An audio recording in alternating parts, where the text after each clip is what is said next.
Welcome in, welcome in. Welcome to part three of the Well Balanced Dad Diet. I'm super excited to be with you again. It's been a minute since I recorded. I recorded the first two back to back, took a little bit of a break, kind of focused on getting everything written and put together, and now we're back because I realized I didn't have a video for this and it releases on Friday, May 12th. Welcome in, and here we are. If you notice, my getup's a little bit different. I'm rocking my Upward sport shirt. This is a shirt I wore while coaching flag football. And I'm really excited. If you're watching on YouTube, you likely see the dog in the background playing with his bones. So if you hear something drop on the floor unexpectedly and it makes like a loud, almost kind of like shattering noise because it hits the plastic on the ground behind me. So you're welcome. So far with the Well Balanced Dad Diet, we have talked about the tool bag and small steps. To recap those, the Well Balanced Dad Diet pretty much is just a way for you to gain tools to put in that tool bag of yours as a parent. It's a first-hand perspective from my point of view on parenting and what it takes to be a well-balanced dad. And it's 12 parts. It's part three, so we still have quite a few more to go. These are going to be coming out throughout season three, which did recently launch with a interview with Anthony Ray from Dad Can We Talk. Also coming up next week, we will be sitting down and talking with Erin from the Divorcee Dish, and it's a really cool blog that she has over there, so go and check that out. Divorceedish.com. It's really cool. Erin's a great person. It was great talking to her. It was a lot of fun. So first, as we get in here with realistic expectations, I want to ask you, where does your self-perception lie? Where are your expectations of your kids? Where are your partner's expectations? Where is your dog's expectations? And where are your hobbies and interests? Where are the expectations of all other things where you attach an expectation to? Are they too high? Are they too low? Are they right where they need to be? Or do they not need to be there? It's really interesting to think about. When you go back, you take a look at, where's my expectations? Where am I attaching expectations? Things that I really shouldn't be, or I have too many expectations attached to this thing, to this person, to this situation, and you just end up getting let down that way. And we end up letting other people down that way, and then feeling worse about ourselves. We make promises we can't keep. We under deliver and over promise. We get in trouble with work when we do that, and we just set the bar far too high. We know we're not going to meet it, which can then lead to burnout and just not feeling great about yourself. If you haven't read the book, I recommend The Subtle Art of Not Giving a Fuck by Mark Manson. I recommend it for a couple reasons here. A, it's one of my favorite books.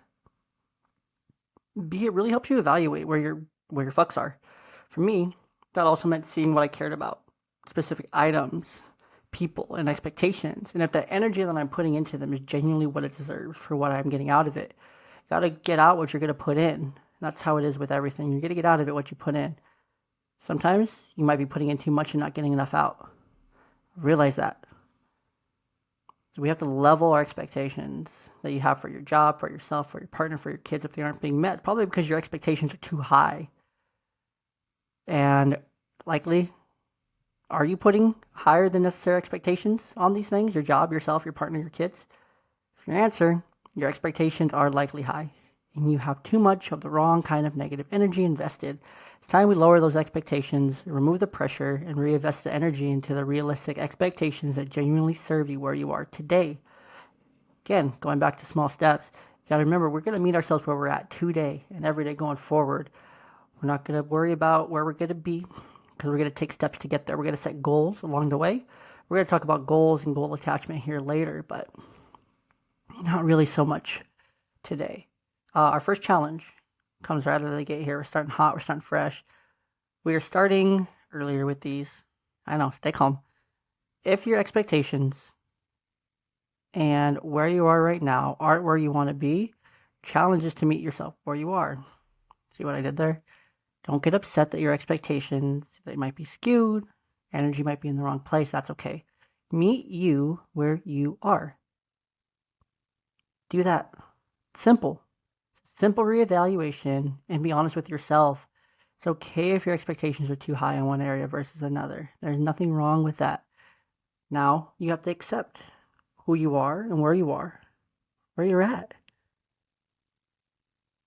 and where the expectations lay and stand. Like, where do you stand with you? Where do you stand in regards to your expectations? Again, it's that inward reflection, which is what the well balanced dad diet is all about. It's an inward reflection of yourself. But how do you do that?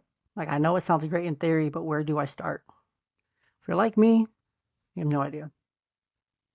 Let's say, for example, here, start with the expectations of your partner and significant other, if you have one. Do they know what you expect from them daily in terms of loving you, showing you love and affection when it comes to household responsibilities and all the things that go on within the home? Do they know your expectations that you might feel they aren't meeting?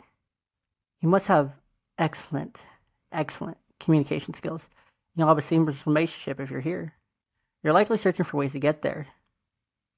That's, again, if you're here with me today, you're likely searching for that. You're trying to figure out, where is that disconnect? Why aren't they, meeting my needs? Well, do they know your needs?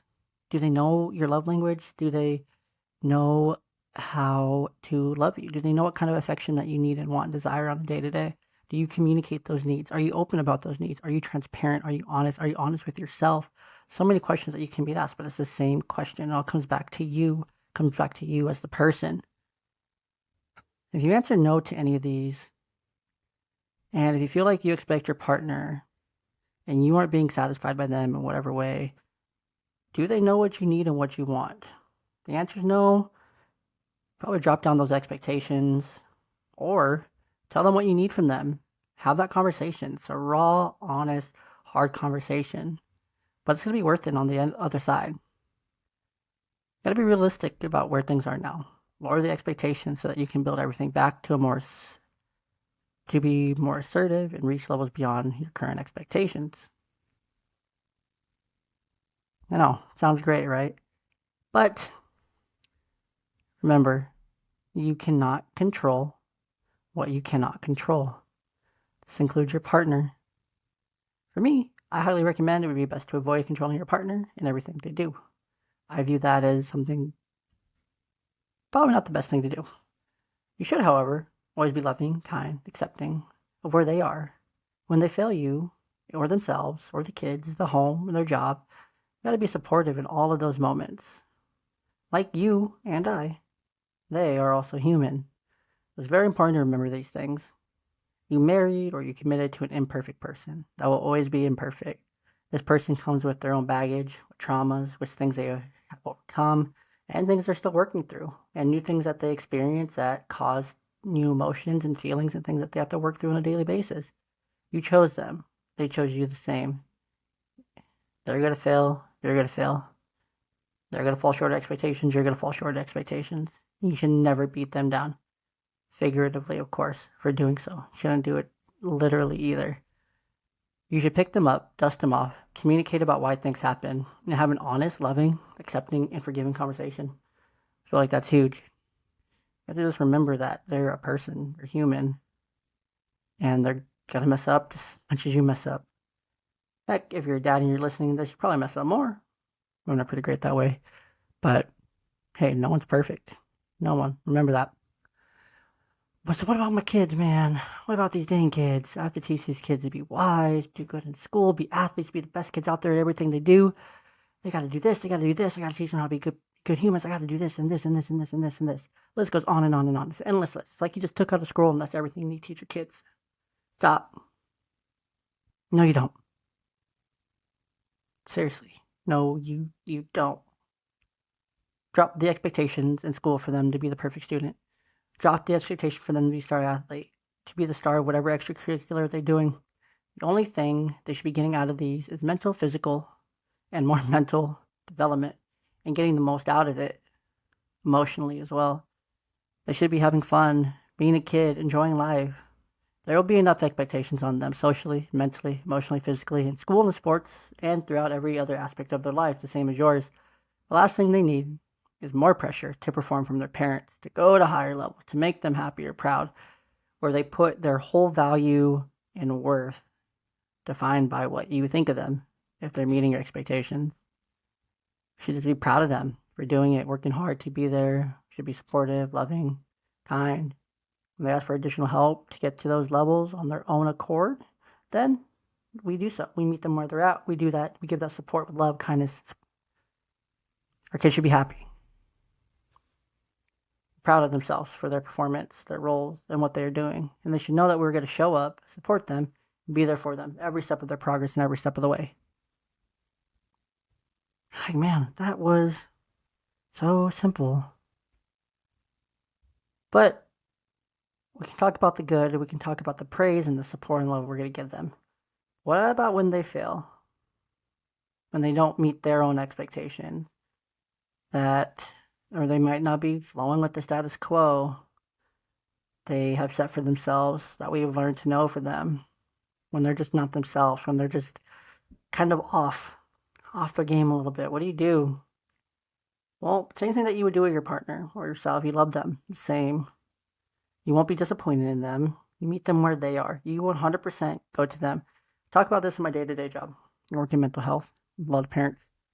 We have to meet our kids where they're at. We can't expect our kids to come to us all the time. We have to go to them. I gave this reference. So I think it's a perfect reference. It's a biblical reference, so bear with me. The parable of the 99 and the 1. The sheep. Shepherd had 100 sheep. One sheep was gone. Disappeared. Vanished. Couldn't find it anywhere. Wasn't with the other 99. Shepherd left the 99 to go find the 1. And then again, the prodigal son, when he came back home, father ran to him, gave him love, forgiveness, everything he needed. He still loved them. That love never stopped. Same for our children. They leave or then come back, we're going to run to them. We're going to love them. We're always going to search them out. We're always going to try to find them. We're always going to try to build them back up. We're going to support them in their failures, their wins, and everything they do. And it's going to help if you're their biggest fans and cheer them on every step of the way. Never should you share that disappointment with them. They're going to be disappointed enough in themselves. However, you got to validate it. You got to talk about it with them. Help them overcome in those moments. Ask them why. Why do they feel that way? Where do they feel like they failed? What expectations did they meet? Why are they feeling the way that they're feeling? Talk about it. Have that conversation. Okay, so we've talked about our partner, kids, and expectations that you may have attached to them. What about you? What about you as a person? What about these expectations for myself, where I feel like I'm failing over and over and over again? I'm falling short, not meeting, and I feel like a failure. One of the most beautiful things about being a dad, a man, a parent, and a human is that you feel this way. It's truly beautiful. It's such a complex set of emotions because we attach so much value and care to these things. And beyond that initial failure is why you feel you failed. And someone or something you care about, that's what makes it beautiful. It's meaningful. It means your heart, your soul, the people, and things that truly matter and bring you value are right there in front of you. Conversely, you could feel you failed them because someone or something told you that you failed. Yet it doesn't feel as bad. Likely that thing or person probably doesn't carry that much value to you as the other things do. For those things, let it go. Pay it no mind. It doesn't deserve any energy whatsoever. You really just have to let it go. Because what is it serving you? How is it serving you? How's it helping you? Probably not. I'm going to tell you right now, it's probably not. So there's no point in really paying all the attention. Again, that's the beautiful thing here. Is that when you feel like you failed, that failure comes from a place of caring. It's meaningful. It means your heart, your soul, people, things that truly matter and bring you value right there in front of you. That you have this heart, these feelings, this expectation of yourself to not let those people down. You don't want to fail them. No one wants to fail. Failure's not. Been trained and taught our whole lives that failure is not okay. My age, if you're almost 30, or you're in your 30s, or you're a millennial of any kind, you get it. You get that failure was taboo. Don't fail. Failure's not an option. Failure's never an option. I don't want to get rah motivational speaker, but failure's okay. There's nothing wrong with failing. It's part of learning. You can't learn anything unless you fail, struggle. Failure is going to be part of the equation, and it makes us better because we learn from that failure. Again, it's another one of those amazing parts of being human. Second challenge here, last one here. Stay patient. Seriously, that's it. Be patient. Patient with yourself. Be patient with your partner, your kids. Of course, with yourself. With yourself, have some grace. Forgive yourself. Be kind to yourself. The same thing that you would give to others, that grace, that forgiveness, everything. Give it to yourself. It's okay if you need that as well. There's nothing wrong with that. You need that. You're human. But that's the challenge. So we reflect on the self-assessment, reflect about ourselves. We have to remain kind, loving, forgiving toward ourselves. Evaluate our expectations and evaluate the expectations of those around us, those that we hold close, near, and dear. Don't beat yourself up. Seriously, I want you to dwell on it. Dwell on it, think about it, ask yourself why. Why? Get down deep, dig that hole. You dig plenty of holes in your day-to-day life with talking and all that, but take that shovel, dig into yourself, dig down for yourself. It'll be worth it. Forgive yourself, move on, be better. Learn. Don't beat yourself up over failure. It's going to take consistently showing up for yourselves by doing it for yourself, and then we can do it for others. Okay, the absolute last part here. Last thoughts here. I'll let you guys go. Control. Control is like robust. As humans, we crave control. If you ever heard the Serenity Prayer and phrase from Alcoholics Anonymous, control what you can control. I mentioned it earlier. You can control yourself, your feelings, your thoughts, your expectations, and how you react to those around you. And you make those conscious choices, and you control all those things about yourself. You can also control what and who is in your circle of interactions. You can add value and remove things that aren't adding value. You can control where you put your fucks, your energy, and where you let your expectations be. You can either keep your expectations up here, or you can lower them to a realistic level. Remember, you can't control your partner. You can't control your kids, to an extent. And you can't control everyone you interact with on a day-to-day basis. Some of that's out of your control. Most of it's out of your control. All you can do, be kind, loving, supportive, forgiving, and open to others, and meet them where they are. Love them where they're at. It's not perfect. They're humans. And finally, in conclusion, I gave you 2 challenges that I know you can complete. We discussed where your expectations lay with your partner and how you can reevaluate them. We did the same when it came to our kids and when it came to ourselves. It all boils down to something simple: to love, kindness, understanding, forgiveness. Really, it really does boil down to something that simple. Show love to others and yourself without expectations. Be kind to those around you that you love and care about and those you interact with, because it's free. Be understanding to everyone. Don't judge. Be willing to meet someone where they're at and have some empathy. Lastly, I've said it like 5 times now. Forgive yourself, your partner, your kids, your peers, your friends, and your family, because we're all human. We all fail. We all make mistakes. We're all going to learn and grow. And it truly is that simple.